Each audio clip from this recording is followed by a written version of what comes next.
You never really know what's hiding behind the walls of your own home. Most of us think of our houses and apartments as safe places, sanctuaries from the chaos of the outside world.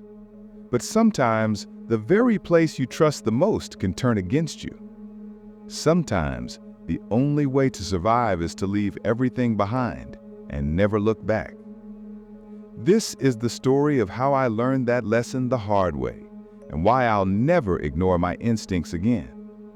It started when my boyfriend Mark and I moved into a small, older house on the edge of town.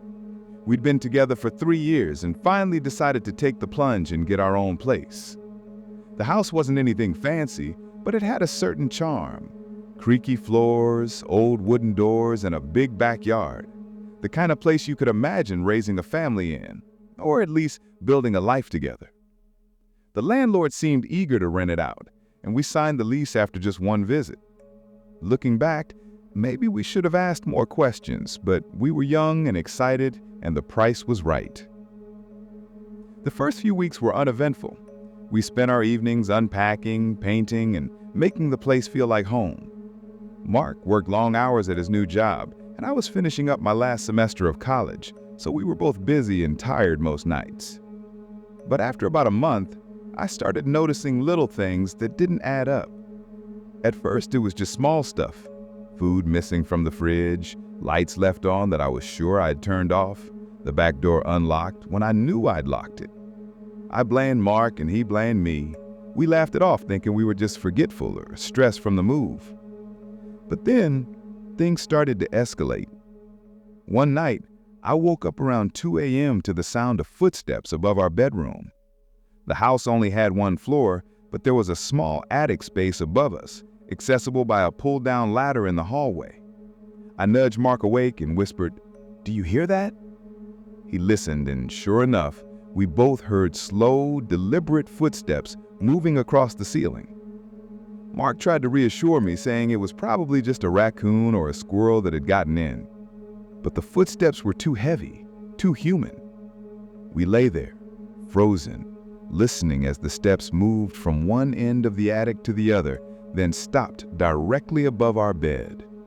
The silence that followed was almost worse than the noise itself. The next morning, Mark insisted on checking the attic. He grabbed a flashlight and a baseball bat, and I followed behind him, heart pounding. He pulled down the ladder and slowly climbed up, shining the light into the darkness. The attic was empty, just some old insulation, a few boxes left by previous tenants, and a thick layer of dust. There were no signs of animals, no footprints, nothing out of place. We tried to put it out of our minds, but over the next week the noises continued. Sometimes it was footsteps, other times it sounded like someone dragging something heavy across the floor. We called the landlord, who brushed us off saying the house was old and made noises. But I knew what I'd heard. One night, things reached a breaking point. I was home alone, sitting in the living room, when I heard the attic ladder creak. I froze, listening as the ladder slowly unfolded and touched the hallway floor. I grabbed my phone and called Mark, whispering that someone was in the house. He told me to lock myself in the bathroom and call 911. I did as he said, locking the door and pressing my ear to the wall. I could hear slow, heavy footsteps coming down the hallway, stopping right outside the bathroom. I held my breath, clutching my phone, listening as whoever it was tried the doorknob. It rattled once, twice, then stopped. I heard the footsteps retreat, then the sound of the front door opening and closing. The police arrived a few minutes later. They searched the house and found nothing, no sign of forced entry, nothing missing. But when they checked the attic, they found something that made my blood run cold. In the far corner, hidden behind some boxes, was a small sleeping bag, a pile of food wrappers, and a notebook filled with strange, rambling notes. Someone had been living in our attic, watching us, coming down at night when we were asleep or out of the house. We didn't spend another night there. We packed our things and left that same night, staying with friends until we could find a new place. The landlord tried to convince us to stay, but there was no way. I still have nightmares about the sound of those footsteps above my bed, and I'll never feel truly safe in my own home again. After the police left, Mark and I sat in the car outside the house, too shaken to even speak. The reality of what had happened was slowly sinking in. Someone had been living above us, watching us, moving around our home while we slept. The thought made my skin crawl. I kept replaying every strange moment from the past month in my mind, every misplaced item, every creak in the night, every time I'd felt like I was being watched. It all made sense now, and that realization was almost worse than the fear itself. We called our families and told them what had happened. Mark's older brother insisted we come stay with him for a few days, and we didn't argue. We left the house that night with only a few bags of clothes and essentials, too afraid to go back inside for anything else. I remember looking up at the attic window as we drove away, half expecting to see a face staring back at me. The next day, the landlord called, angry that we'd left the house unlocked and abandoned. When we explained what the police had found, he was silent for a long time. Then he said, "That's impossible.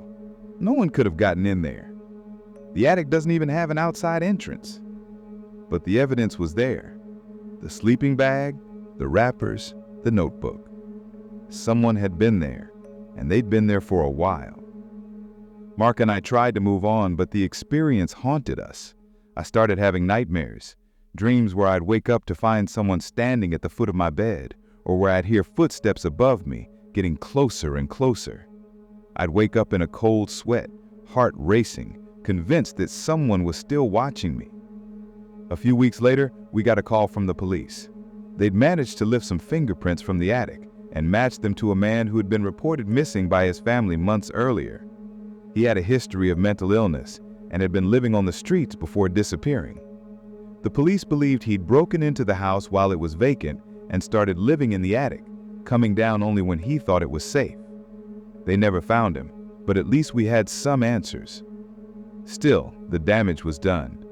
Mark and I couldn't bring ourselves to go back to the house, even to collect the rest of our things. The landlord eventually sent us a bill for abandonment of property, but we didn't care. No amount of money was worth the risk of going back there. For months after, I found myself checking every closet, every crawl space, every attic in any place I stayed. I became obsessed with the idea that someone could be hiding just out of sight, waiting for the right moment to come out. It took a long time for that fear to fade, and even now, I still get uneasy when I hear strange noises at night. Looking back, I realize how lucky we were. Things could have ended worse. If I hadn't heard the ladder creak that night, if I hadn't called Mark, and if the man in the attic had decided to do more than just watch us, I don't like to think about what might have happened. I share this story not to scare anyone, but to remind people to trust their instincts. If something feels off in your home, don't ignore it. Check every lock, every window, every dark corner. And if you ever hear footsteps above your bed in a house with only one floor, don't try to explain it away. Get out and don't look back. If you'd asked me a year ago, I would have told you that ghosts and haunted houses were just stories people told to scare themselves. I was a skeptic, the kind of person who always looked for the logical explanation, who laughed at horror movies and rolled my eyes at anything supernatural. But after what happened in my first apartment, I'm not so sure anymore. Sometimes the things you can't explain are the ones that haunt you the most. It was the summer after I graduated college. I landed a job at a new city and I was eager to start my adult life. The apartment I found was in an old brick building downtown, the kind with high ceilings, creaky wooden floors, and radiators that clanged in the winter. It wasn't fancy, but it was affordable, and it felt like a good place to start fresh. The landlord, Mrs. Klein, was a small, sharp-eyed woman in her 70s. She lived on the first floor and seemed to know everything that happened in the building. When I signed the lease, she gave me a set of rules. No loud music after 10 p.m., no parties, and always keep the windows locked, even in the summer. She was insistent about that last one, and I remember thinking it was odd, but I agreed. The first few weeks were uneventful. I was busy with work, meeting new people, and exploring the city. The apartment was quiet, and I liked the solitude. But as the days grew shorter and the nights colder, I started to notice things that didn't make sense. It began with the walls. At night, when the city quieted down, I'd hear faint noises, soft tapping, like someone gently knocking from the other side. At first, I thought it was the neighbors, but the sounds didn't match up with any of the apartments next to mine. Sometimes it sounded like whispering, so faint I couldn't make out the words. I'd press my ear to the wall, straining to listen, but the voices would fade away. I tried to ignore it, telling myself it was just the building settling or the pipes rattling, but the noises grew more persistent. One night, I woke up to the sound of someone calling my name. It was so clear, so close that I sat up in bed, heart pounding. The room was dark, but I could hear the voice coming from the wall behind my headboard. I pressed my ear to the wall, and the whispering stopped. I pulled the bed away from the wall, half expecting to find a hole or a vent, but there was nothing, just old cracked plaster. The next day, I asked my neighbor Lisa if she'd ever heard anything strange at night. She hesitated, then nodded. "Yeah," she said quietly. "Sometimes I hear voices too. I just try not to think about it." She wouldn't say anything more, and I could tell she was uncomfortable. That night, the whispers were worse than ever.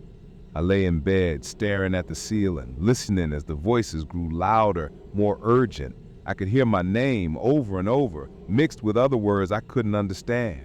I got up and walked around the apartment, trying to pinpoint the source, but the voices seemed to follow me, always just out of reach.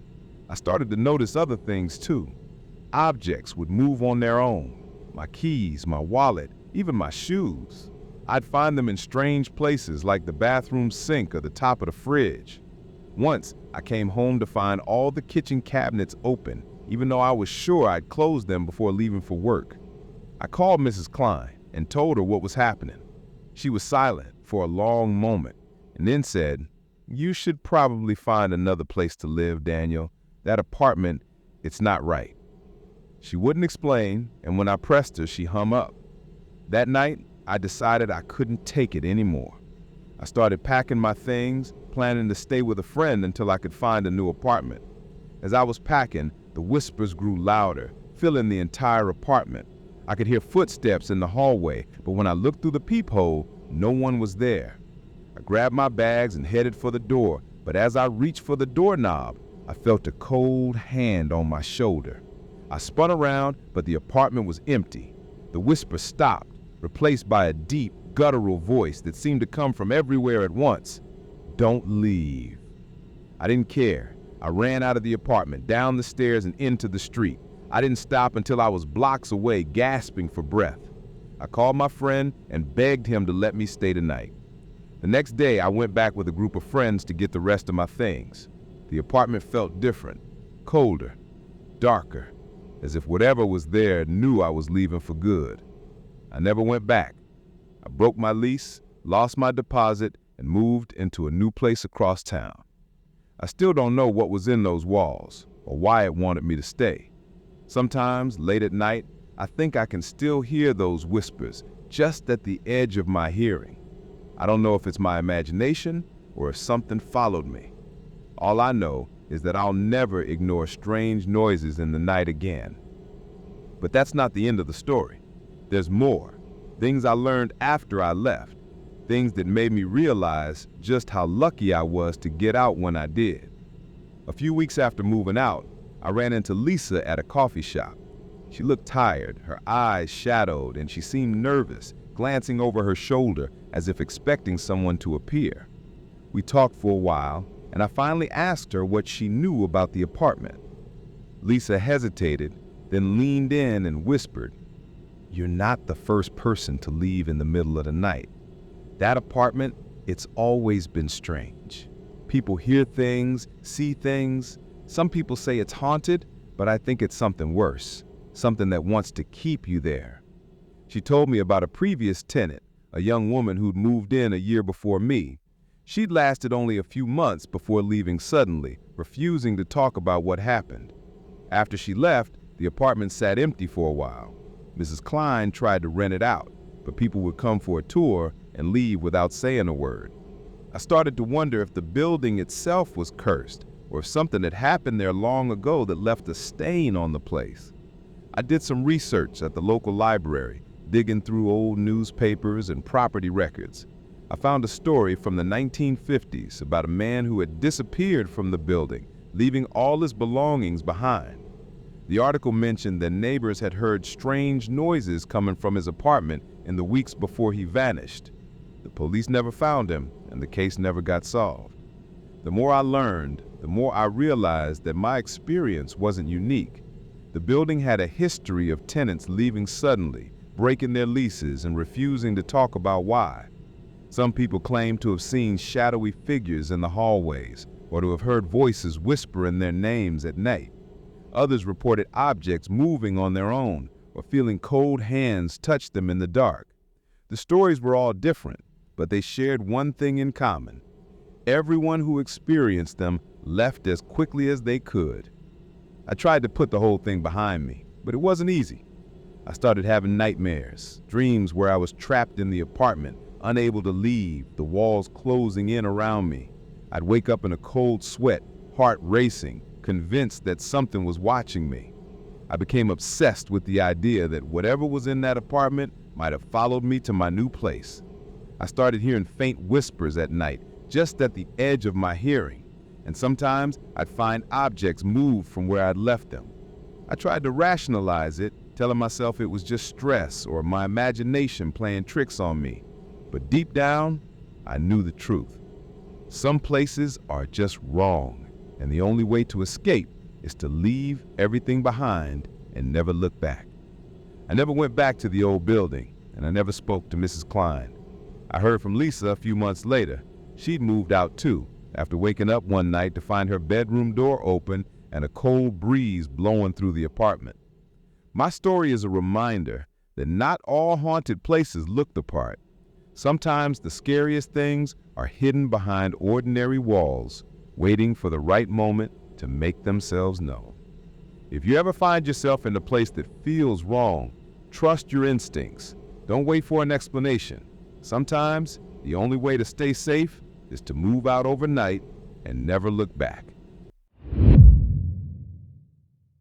If you told me a year ago that I'd be running out of my own house in the middle of the night, leaving everything behind, I would have laughed. I always thought of myself as practical, level-headed, not the type to get spooked by old houses or creaky floors.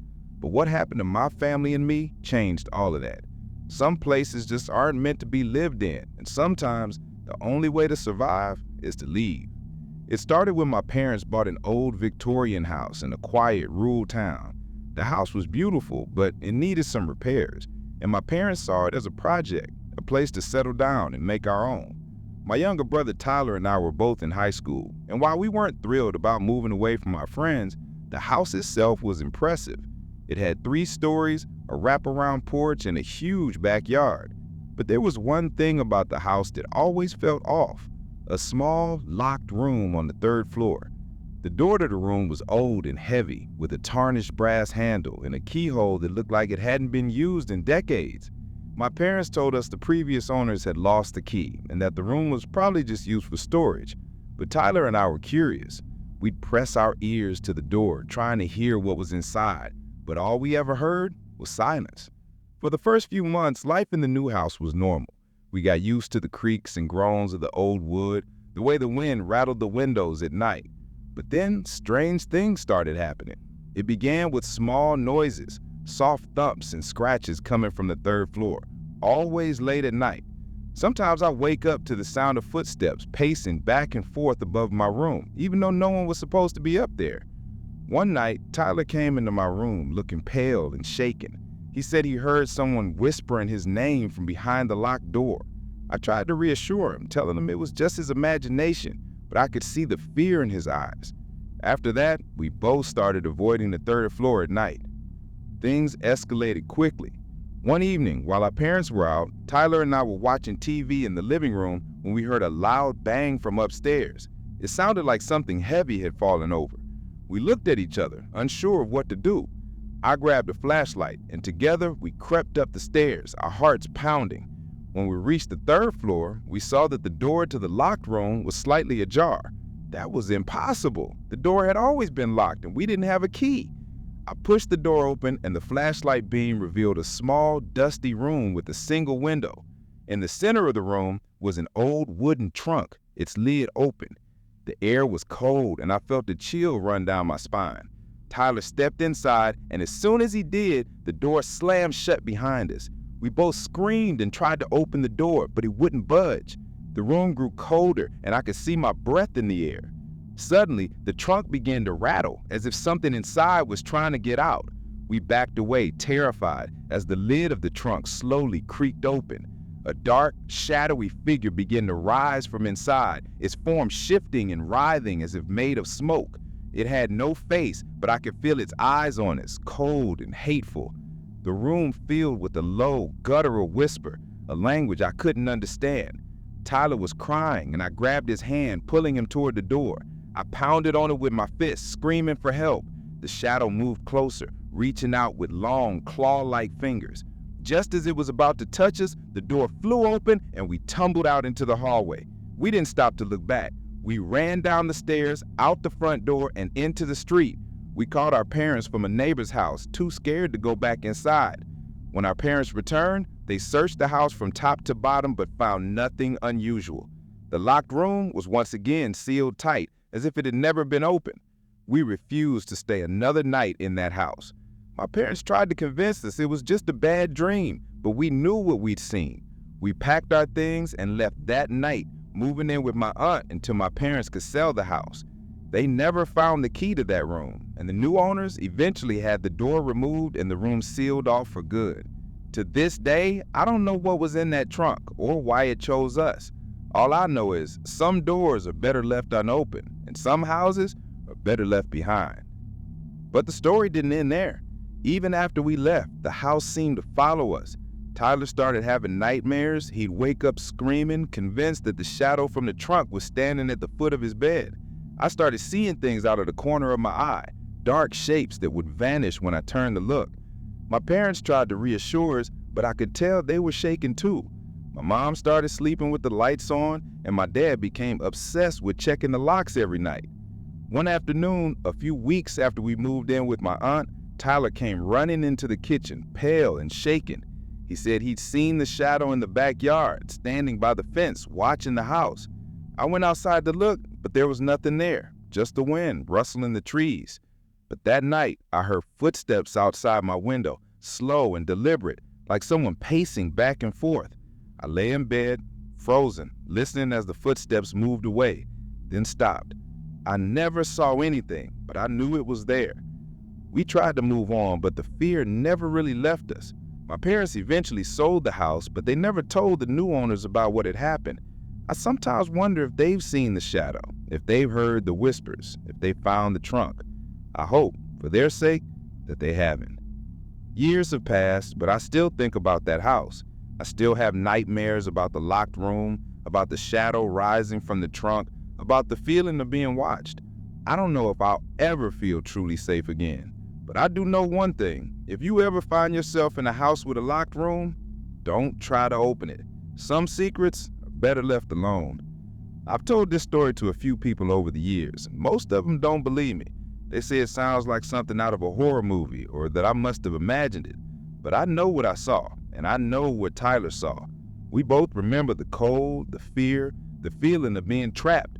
We both remember the shadow and the way it seemed to follow us even after we left. Sometimes, late at night, I still hear footsteps outside my window. Sometimes I wake up and think I see a dark shape standing in the corner of my room.